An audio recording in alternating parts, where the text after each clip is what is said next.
Hey there.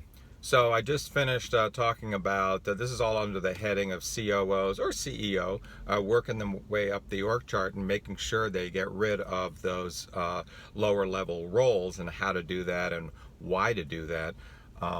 This particular short segment is going to be about how do you find somebody for that role. And I just want to emphasize a couple things. I mentioned before that you can go on Upwork and find freelancers that'll do just what you need to do.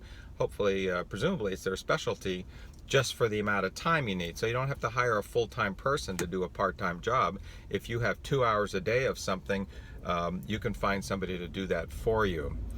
So that's Upwork. The the important thing as you look for people maybe on a more of a full-time basis is you want to interview for two things or hire for two things.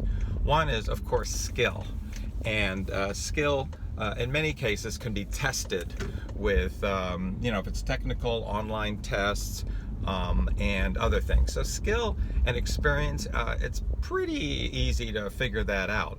But the next question is fit.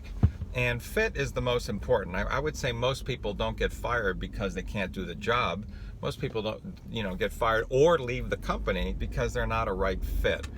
So how do you come up with a good fit? Well, first of all, you need to have a set of values, and I'll do another recording on values, but you have to have a clear set of values. Now, values, most people, it's kind of amorphous. It's like, what is a value? Not stealing, is that a value? Well, that's a value, but that's really not what we're talking about.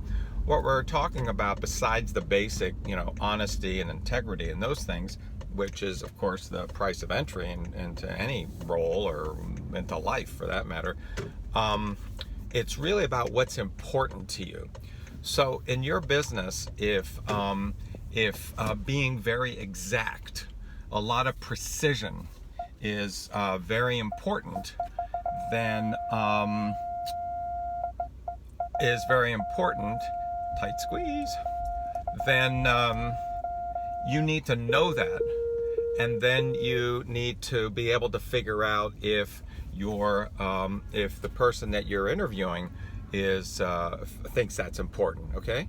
Or if you think putting in extra hours, being fully committed is very important, then you don't want somebody who necessarily loves to play racquetball and is out of the office every day at 5 on the dot. And so forth. So be really clear on what your company values are, what's important to you that makes you successful, your company successful, and then interview for that. So I'll talk more about that subject, but honestly, you got to have aligned values. You got to have aligned values, and I'll talk a lot more about that. But thanks for listening, and I'll see you next time.